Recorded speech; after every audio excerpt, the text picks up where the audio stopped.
Wow, কি বিশাল বড় একটি শোল মাছ জালের মধ্যে ঘাই মারছে। দেখুন এটা কেমন ধরনের ফাঁদ যে এইভাবে শোল মাছকে ধরা যায়। একদম নতুন টেকনিক, দেখে তো আমার খুব ভালো লাগলো। আর আপনারা যদি এই রকম ভাবে শোল মাছ ধরে থাকেন অবশ্যই কমেন্টে জানাবেন।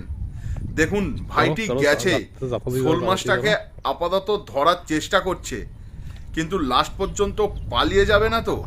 শোল মাছটাকে ধরে নিয়ে আসতে পারবে তো? এইভাবে কিন্তু ধরাটা খুব রিস্ক হয়ে যাচ্ছে। দেখা যাক কি হয় লাস্ট পর্যন্ত। ওই দেখুন বিশাল বড় সাইজের শোল মাছটিকে কিন্তু হাত দিয়ে চেপে ধরে নিয়ে আসছে, তবে এটা খুব রিস্ক। আপনারা কি বলেন?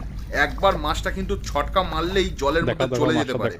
দেখুন এতটা নিয়ে আসার পরেও সে হাতে নিয়ে দেখাচ্ছে ওপরে চলে আয়, তারপরে দেখাবি তো। হাত পা ধুচ্ছে, সময় নষ্ট করছে। ভাগ্য ভালো যে মাছটা পালায়নি। কি বলেন? কমেন্টে জানাবেন অবশ্যই।